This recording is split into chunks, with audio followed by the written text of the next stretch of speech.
Neuquén.ar.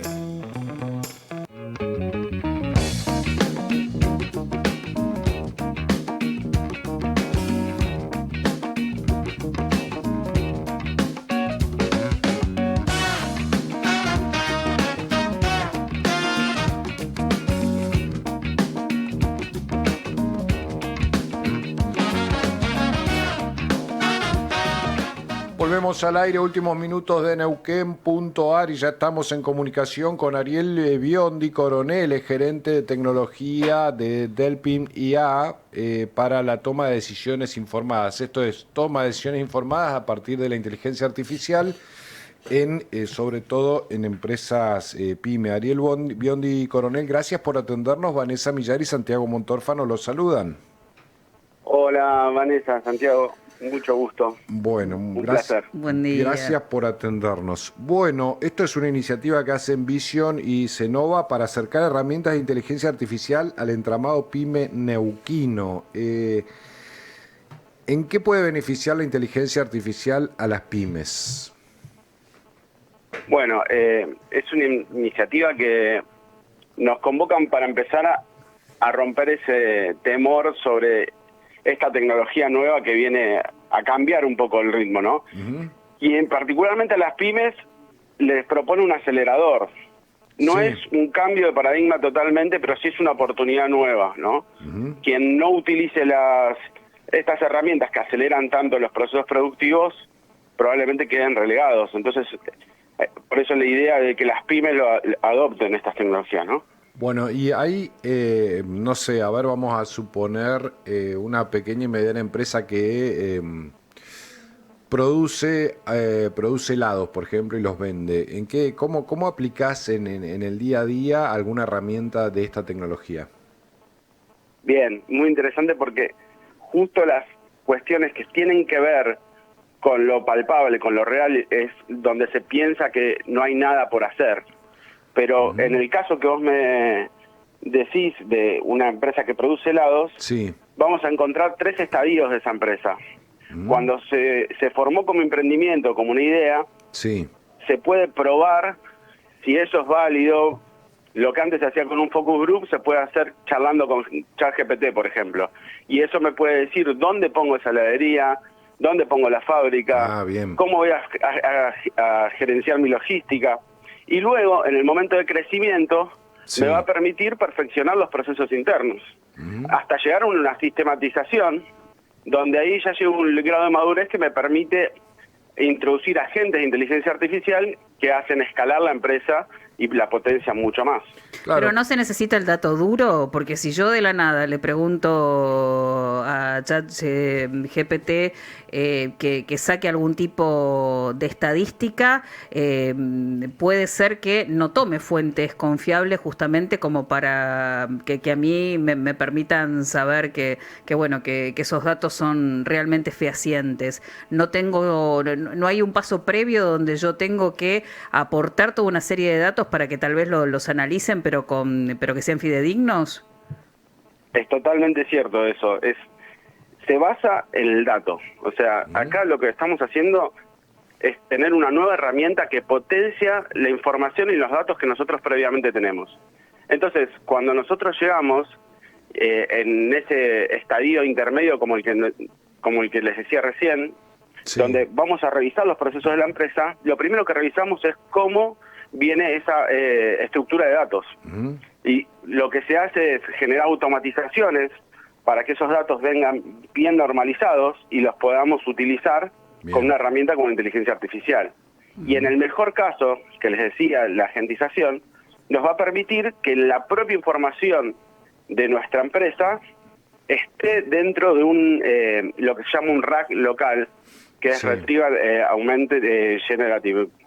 Nada, me estoy yendo muy técnico, pero lo que quiero decir es, la información de mi propia empresa la pongo en un modelo de inteligencia artificial que me responde sobre la experiencia que yo ya tengo. Ariel, ¿esto puede ayudar, por ejemplo, a detectar costos grises o costos no detectados al cálculo, digamos, al tuntún, por decirlo en criollo, en un proceso productivo de cualquier empresa? Seguramente, porque ahí lo que nosotros hacemos es poner un costo preventivo. Agarramos y decimos, como no tengo la capacidad de saber al dedillo cuánto me sale este proceso, por ejemplo, generar dulce de leche, Sí. compro materia prima de más, me estoqueo de más, puedo llegar a tener pérdida de mercadería y demás. Cuando yo tengo todo el proceso con la información llegando a un modelo de inteligencia artificial, me puede disparar las compras y el stock. Claro. Bien. Pero siempre hablamos por eso es importante la herramienta de capacitación, ¿no? Porque hablamos de alguien que consulta, pero no de un rol pasivo, sino activo a esa inteligencia artificial. Antes hay que dotarla de toda una serie de datos, de información, como para que se garantice que lo que finalmente nos devuelva sea lo verídico, digamos, lo constatable. Por eso es que es importante la etapa de análisis previo, para poder identificar en qué nivel o en qué grado de evolución está esa pyme, y según ese grado es la herramienta que le conviene utilizar. Bien. Eso es un poco de lo que vamos a hablar mañana en la jornada. Ariel, esta jornada, ¿qué hacen? ¿Se inscriben? ¿Van directamente? ¿Cómo es el mecanismo? Bueno, a través de las redes de Vision, de Cenova, de la Universidad de Flores, de DeepLine, está el link para inscribirse. Es presencial, pero también tiene la posibilidad de seguirlo de manera virtual. Ah, bien, bien, eso está bueno. Bueno, un poco es profundizar, ¿no? Porque con esto de inteligencia artificial estamos todos como que nos quedamos en el ChatGPT, googleando por ChatGPT de alguna manera, pero hay muchísimo más por hacer, ¿no? Esta es un poco la idea. La ventaja está en la personalización. Cada uno es experto en lo que desarrolló, en la tarea y el servicio que lleva adelante, y la idea es que esto lo potencie y le dé la posibilidad de perfeccionar en ese conocimiento y de profundizar ahí, y no de unas soluciones mágicas. La verdad que no es que mañana implementamos esto y vamos a salir con una solución mágica, sino que va a potenciar lo que es nuestro propio conocimiento. Claro, claro, no hay que idealizarla, digamos, pero no hay que dejar de subirse a esta ola porque por los datos que uno lee, el 80-90% de los empleos van a tener que utilizar inteligencia artificial y de los emprendimientos si lo que quieren es continuar siendo competitivos, ¿no? En el futuro. Sí, hoy es una necesidad más que una opción, porque la competencia ya está adoptando inteligencia artificial. Entonces ahí, cuando en una etapa anterior teníamos miedo que nos reemplace inteligencia artificial, la respuesta terminó llegando del lado de que lo que nos va a reemplazar son seres humanos que utilizan inteligencia artificial si nosotros no la usamos. Entonces la idea es adoptarla cuanto antes, y por eso mañana vamos a poner una serie de herramientas para que al otro día las pymes que quieran ya puedan implementarla. Ariel Biondi, gracias por habernos atendido, muy gentil, un abrazo. Por favor, un placer. Hasta luego. Ariel Biondi Coronel, gerente de tecnología de Delpim AI. ¿Está bien dicho? AI. Sí. Esto es inteligencia artificial para la toma de decisiones informadas. Se va a llevar adelante el día martes 2 de diciembre de 9 a 13 horas en la sede de Vision, allí en Colonia Española 1080. Bueno, interesante, porque la inteligencia artificial es como que estamos todos ansiosos para ver cómo nos subimos a ella, pero no, los caminos no aparecen demasiado claros. No, y además no es un gran oráculo. Y está bueno porque, que la gente nos desasne, ¿no? Los que claro, saben, como obvio. en este caso la gente de Vision, sí. Que no es un gran oráculo, que en realidad si analiza, como decía el experto, si se analizan variables para determinar en qué lugar se puede poner un negocio, digamos, hay que darle datos precisos como para que justamente esos datos que constate y la respuesta que den sea una respuesta real. Porque no, es que eso se hace, se la entrena, hasta donde tengo entendido. Vos entrenás a determinada aplicación de inteligencia artificial. O sea, nosotros, ¿por qué usamos un poco el ChatGPT o alguna de esas variables? Le preguntamos, decimos, mirá qué maravilloso, pero como dicen los jóvenes, terminamos reemplazando lo que hacíamos en Google con pero es mucho más que eso. Es decir, vos te podés clonar, por ejemplo, tu manera de escribir y no escribir más, que escriba la inteligencia artificial por vos. Esto, por ejemplo, en medios escritos. Y así podés hacer millones de cosas, pero bueno, hay que meterse en tema, hay que capacitarse, hay que manejar el tema de edición de videos, por ejemplo. La edición de videos te la hacen en 2 segundos, el desarrollo de páginas web. Pero hay que hacer un proceso, como decís vos, no es que vaya y le preguntás cómo pongo una heladería y te tira la data. No, digamos. porque puede tirar data incluso, pero que es una data que no, que no es una data real o es una data inventada, porque también pasa eso. Si uno se confía, termina con, bueno, es como ir a buscar en Google sin tener muchas herramientas y bueno, y terminar confiando en una fuente que no está... Que no es contrastable, que no la contrastamos antes, ¿no? ¿Sabes Así cuánto sale? Bueno, te podés... yo me metí en una que es de edición de video. Todavía no me metí porque me resultó cara. Sí. Para hacer edición de videos con... no edición, sino también generación de videos con inteligencia artificial generativa. 180 euros te cobran el curso. Mirá vos. Lo dan desde España en forma virtual, por supuesto. Hay mucho. También tenés YouTube gratis y si tenés paciencia y ganas te podés meter y curtirte con los videos de YouTube, que hay mucho de eso. Pero hay muchas cosas por hacer. La generación de videos es una de ellas y yo creo que va a ser ya es muy útil y va a ser muy útil sobre todo para medios de comunicación. Claro, porque agiliza mucho los procesos. Es más, no voy a venir más, voy a mandar videos hechos con IA. De tu clon. Sí, y no digo más porque Vas a tener me van a más que plagiar el clon, emprendimiento. un avatar, el avatar de Santiago Montórfano va a estar conmigo. Escúchame, el resumen de la semana neuquina en un video generado por inteligencia artificial. Mirá vos. Le estoy dando razones para que nos despidan a los gerentes. Bueno, sí, ¿qué hacemos? Estamos... Miro la grilla, mira la grilla, me dice. Bueno, Melina Schierlo es secretaria de prensa de ADUNC, va a haber medidas de fuerza, un paro nacional docente de una semana en las universidades nacionales desde el 1 hasta el 6 de diciembre. Melina Schierlo, gracias por atendernos. Vanessa y Santiago la saludan. Hola Santiago, buenas tardes, ¿cómo están? Buenas tardes. Bien, Melina, bueno, con esta situación la pregunta es obvia pero necesaria, ¿por qué hacen paro? Claro, es obvia pero necesaria porque se van sumando nuevos argumentos cada semana. En principio, la docencia universitaria tenemos una ley de financiamiento universitario, ¿ustedes se acuerdan que llevó muchísimo trabajo presentarla, que se apruebe por ambas cámaras, luego los vetos, dar vuelta a esos vetos y demás? Eso tiene un cierre el 20 de octubre con un decreto presidencial, que es una maniobra, bueno, como se imaginan, antidemocrática, inconstitucional, que da por tierra con ese proyecto que fue elevado, digamos, por las propias universidades impulsado. Entonces, en ese sentido, que era una herramienta que de alguna forma parchaba o reparaba la situación salarial y la situación presupuestaria de las universidades nacionales, queda totalmente inhabilitado. Esto que decimos, ¿no? El presidente lleva a una situación de ilegalidad, es decir, una ley que tendría que estar vigente en las universidades, hoy no está. Bien. Y además, digamos, en los propios fundamentos que da el gobierno para hacer ese decreto, reconoce la deuda que tiene con los salarios de docentes y de no docentes, también hay que decirlo, ¿no?, de las universidades, reconociendo que a números de julio de 2025 se nos adeuda más de un 40% de aumento, ¿no? Esto sería julio, con lo cual lo tendríamos que actualizar a hoy.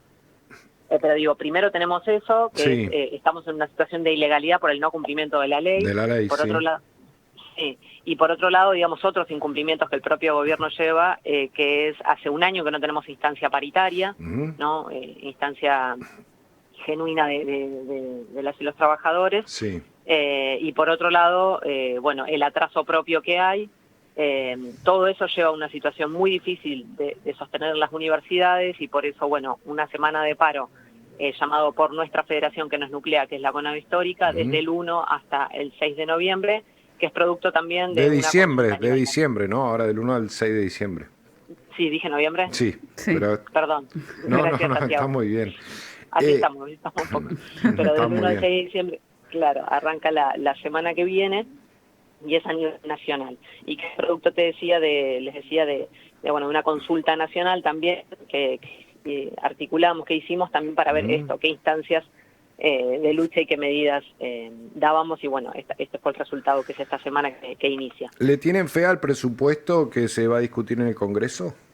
No, claro que no le tenemos fe porque incluso, digamos, con la misma lógica de, yo creo que la palabra sería de deslegitimación como herramienta para la destrucción de las universidades.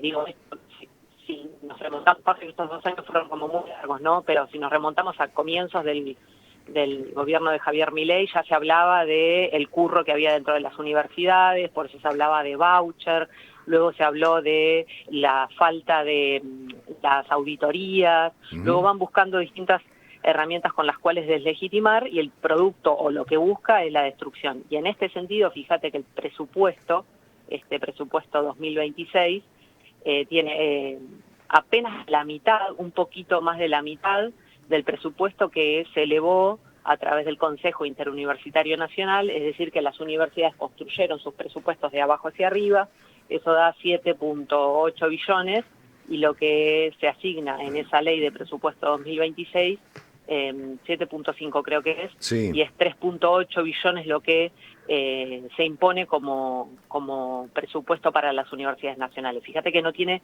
punto de realidad el número necesario para funcionar con lo que se propone. Claro, siguen muy desfasados, Melina.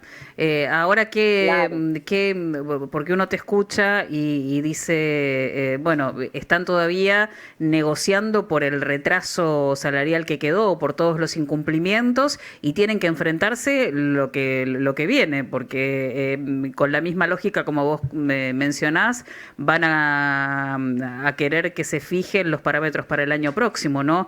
Parece que no es algo que no plantea ningún tipo de descanso. No plantea descanso y por eso digo que incluso las herramientas que con más, con menos durante los últimos años funcionaron, que es la paritaria, hoy no tiene existencia, no hay instancia de diálogo con el gobierno. Esto es la imposición salarial, se da mes a mes de forma unilateral, digamos, simplemente se comunica y es del 1.2 en el mes de octubre con 2.3 de inflación. Ahora para noviembre ya se da un 1% cuando ya sabemos que la inflación es superior. Entonces, sí, claro, la situación es acuciante y entendemos que hay que profundizar y que claramente no se resuelve en las instancias parlamentarias porque también el propio gobierno ha generado instancias por fuera de las que permiten las cámaras y esto pasó. Entonces sí, digo esto que decías, Vanessa, ¿no? De cuáles son los parámetros de los cuales agarrarnos. Bueno, saber que entonces hay que seguir y hay que estar en la calle, porque además también tenemos de fondo, y nosotros sacamos nuestro paro anterior a la luz del anuncio de la próxima reforma laboral. Entonces ya también hay un fondo ahí de intención de seguir dañando a las y los trabajadores, ¿no? Digo, la reforma laboral viene a dar por tierra con derechos conquistados, cosas básicas como la jornada laboral, ¿no? Y hay que estar en la calle con protocolo antipiquetes. Y hay que estar claro, bueno, pero eso también es un poco relativo, ¿no?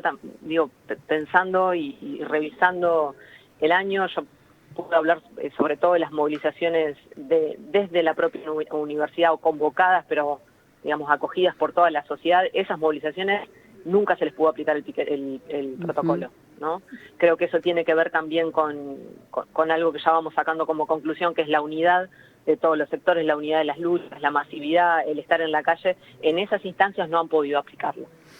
Y creo que en ese sentido es a lo que vamos apostando, porque acá lo que está en juego tiene que ver con los salarios. Yo quiero decir esto, ¿no? Cuando pensamos en la universidad y sobre nuestros números, tenemos que pensar que las universidades no están cerradas, pero están sostenidas por personas que están con salarios por debajo de la pobreza, de la línea de pobreza, ¿no?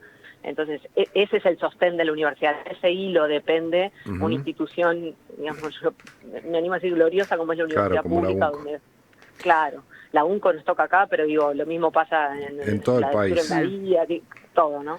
Melina, entonces, en esa situación estamos. Gracias por habernos atendido, muy gentil, te mandamos un saludo grande. Gracias por la comunicación, y si necesitan algún dato durante la semana, siempre estamos a disposición. Bueno, muchas gracias, Melina. Un abrazo. Abrazo. Melina Girlo, secretaria de prensa de ADUNC, medida de fuerza del 1 al 6 de diciembre, entonces paro en las universidades frente a la deuda reconocida por el Gobierno Nacional del 40% a julio de este año. ¿Usted tiene algo contra el protocolo antipiquetes de Bullrich? No, me parece que, bueno, justamente todos, cuando hablaba de las calles, de que lo único que quedaba era la protesta, bueno, la protesta con el protocolo antipiquetes, todos vimos como los desbordes que pueden darse, los reclamos de los jubilados, bueno, situaciones donde la violencia del Estado ha escalado, ¿no? Muy bien. Puede decir que está en contra del protocolo antipiquete. No, yo no tengo ningún problema. Le pregunto porque noté que hizo la pregunta Sí, con sí. ahínco. No, con ahínco no. La hice. Como que se subió a la movilización y dijo, encima hay que movilizar con el protocolo antipiquete. Hay Los que... porteños están chochos con eso. Hay que ser acá no se siente, porque no hubo mucho paro y movilización este último año. Sí, por supuesto, cuando hablamos de los puentes El puente, es un tema claro. absolutamente Sí, polémico. Pero los porteños estaban repodridos de tener todas las calles cortadas, porque cuando no era por una cosa era por la otra, y yo creo que, y además uno puede decir que es una sociedad también que acompaña ese tipo de medidas como las del protocolo antipiquete. Pero bueno, acá no es muy notorio, porque las movilizaciones que hubieron no se hizo nada al respecto. No fueron generadoras de situaciones de desborde y de violencia como las que vimos que se viven, por ejemplo, en Buenos Aires. Pero Claro. Sí hubo momentos de tensión con la gente de Sanón, por ejemplo. Claro, cuando sí. se activó todo como para, bueno, reprimir en el caso de que se ocupen tomara la calle. Sí, el puente, que finalmente no ocurrió. Así Es que cierto, el puente no se volvió a cortar Sí. después de ese protocolo, ¿no? sí. Hubo alguna cosita ahí, alguna tensión, pero no tuvimos nada. Recuerdo 2 mañanas puntuales donde se militarizó, las fuerzas de seguridad estaban dispuestas a intervenir y finalmente el reclamo no fue en el puente cortando, Claro. sino a los costados, panfleteando. Pero bueno, sí, situaciones. Está bien, se garantizó la libertad, el derecho a la protesta y la libertad de tránsito. Exacto. ¿Lo puedo poner así? Sí, lo puede poner así. Bueno, no, Sí, porque sí. cuando Menem puso los peajes había un quilombo porque no había libertad de tránsito ni caminos alternativos. Cuando se corta, nadie le importa, cuando se corta por una movilización, a nadie le importa la libertad de tránsito. Es un debate largo, yo no lo voy a resolver acá, pero son los elementos que hay, ¿no? Sí. Bueno, son las 12 horas 59 minutos. No lo voy a resolver acá ni en ningún lado. Sonó pedante. Yo no voy a resolver ese debate porque no tengo la respuesta, pero el debate está. No, obvio, el debate está, sí.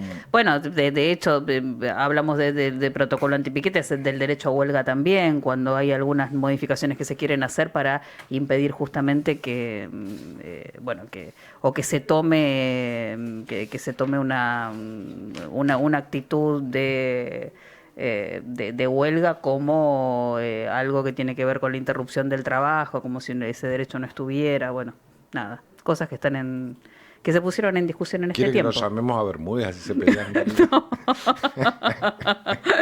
Tendríamos que tener una sección, ¿no? Sí. De peleas con Bermúdez, algo así. No, discutimos, hay temas, claro, que son Pero generadores de él polémica. la quiere a usted, me parece. Sí, a mí me está cayendo simpático también. No, Me sí. parece que a usted la convence en bastantes puntos también, el diputado. El diputado Bermúdez, sí, tiene, Se llevan muy bien. es bastante convincente. Bueno, nos no vamos. le digo que, bueno, ha nacido una gran relación, pero bueno. No, Emanuel. Son las 12 horas, nos estamos yendo. En redes estuvo Suyay Riquelmes, 13 horas, nos Sí, estamos las yendo. Lo que 13. pasa, bien. Gracias por el reto. Suyay Riquelme y Yamila Rodríguez en redes, dirección de cámaras 24/7 Gastón Martínez, en la operación técnica el señor Ariel Dona, en la producción Emanuel Jalil, en la conducción Vanessa Millar y Santiago Montorro. ¿Usted hizo algo o no hizo un corno? Pues si no, no lo nombro. Estoy podrido que vengan acá los que no hacen nada a querer ser nombrados, pero en su caso lo voy a nombrar porque usted es el mejor trabajador de esta empresa. Está aquí el señor Pablo Cantón. Pablo Cantón, que es exacto. el jefe de técnica que resuelve todo lo que puede tener dificultades para que lleguemos a ustedes. Que tengan un excelente fin de semana. Hagan tortas fritas. Sí, se viene la lluvia, según el servicio meteorológico, un 70% de probabilidad de lluvias para la tarde, un 100% para Sí. la noche y mañana también. Lluvia a lo largo de todo el día con porcentajes parecidos, así que sí, da para un fin de semana puertas adentro. Hoy se estrena la película, no, se estrenó el jueves, la Isotopia 2 en el cine.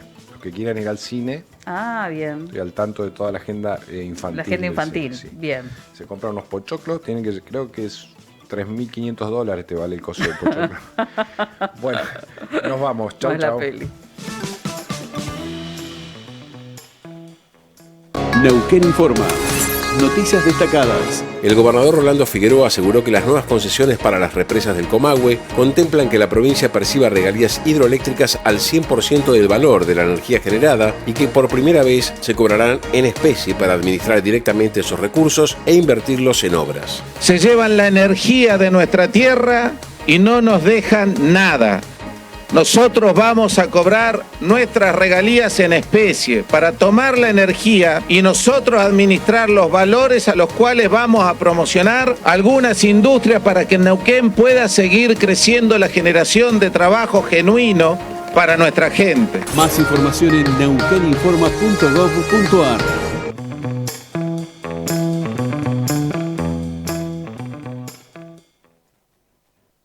El puente está cortado. ¿Cuándo cobran los estatales? ¿Cómo están los accesos a Neuquén?